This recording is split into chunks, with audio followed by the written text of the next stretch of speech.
They told us it would be a surgical strike. They promised that everything would be resolved quickly. But look around. This silence is not peace. It is the heartbeat of a world that has stopped. It is a silence that teaches us how fragile the pride of modern civilization can be. When the first missiles crossed the horizons of America and Iran, the world did not just change its maps, it changed its destiny. Today, as we stand upon this wreckage, it is not a military victory we see, but a testament to a collective global failure. The Strait of Hormuz, the jugular vein through which 20% of the world's energy once flowed, is now still and lifeless. The ripples of that stagnation have crashed upon the streets of New York and into the factories of Tokyo. We thought we were at the pinnacle of technology. We believed we were invincible. But today, it is clear that we were merely residents of a house of cards built on petroleum.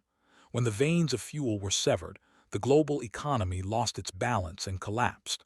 Supermarkets in Chicago are now dark caverns where nothing remains but emptiness and despair. Chimneys in the industrial heartlands of Berlin no longer emit smoke. There is only the bone-chilling silence of winter. Agriculture, the very lifeblood of modern existence, is nearly dead. Tractors do not run, fertilizers do not arrive, and rotting crops have no path to reach the market from the fields. Standing in the 21st century, we are faced with an ancient hunger that humanity had forgotten generations ago. When a father in the freezing cold of London fails to provide a single piece of bread for his child, words like national interest or sovereignty sound like a cruel mockery.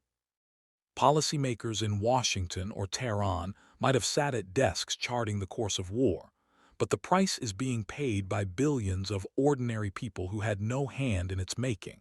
The most terrifying collapse has occurred within our digital empire. Every strike of cyber warfare has crumbled our banking systems like dams of sand. Your life savings are now nothing more than dead pixels on a screen. We are passing through a great freeze, a global standstill where progress has not only stopped, but we are walking centuries backward. There is no GPS, no internet. The rapid mediums of global communication are now ruins.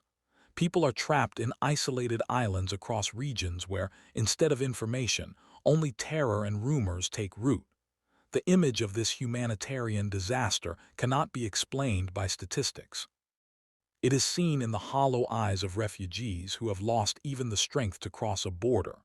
It is seen in hospitals where, for lack of a simple antibiotic or electricity, the difference between life and death has vanished. This conflict between America and Iran has not remained a war between two nations. It has become a brutal crime against the entire human race. We once dreamed of reaching the constellations, and today we dig through trash for a handful of grain. The energy crisis triggered a domino effect. When the lights went out in the great cities, the social contract vanished overnight. In the absence of power, the systems we took for granted, water purification, sewage treatment, waste management, all failed simultaneously. Diseases we thought were banished to the history books like cholera and typhus have returned with a vengeance, sweeping through urban centers that were once icons of progress. The world has become a series of dark, disconnected zones where the law of the jungle has replaced the rule of law. International trade, the pillar of global peace for decades, has evaporated. The complex supply chains that brought components from one continent to another are broken beyond repair. A shortage of a tiny microchip in one part of the world means that life-saving medical equipment cannot be repaired in another. We are witnessing the deindustrialization of the planet. The high-tech world we spent centuries building is being reclaimed by rust and decay. The psychological impact is perhaps the deepest wound. A generation raised on the promise of infinite growth and connectivity is now faced with the reality of permanent scarcity and isolation. The mental health of billions has shattered, replaced by a cold, clinical apathy. We no longer cry for the dead. We only worry about the next hour of survival. The human spirit, once capable of great art and profound philosophy, has been reduced to the base instincts of an animal. Look at the horizon. The reddish glow you see there is not the sunrise of a new day. It is the final flame of a burning civilization.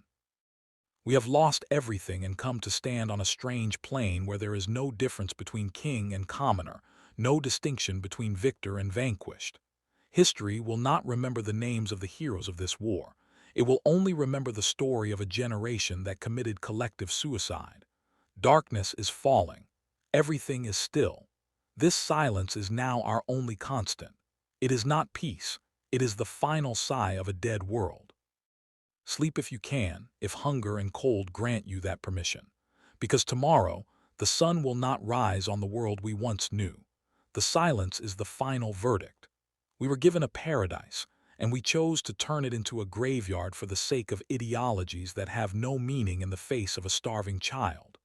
The legacy of the USA-Iran conflict is not a shift in power, but the end of the human era as we knew it.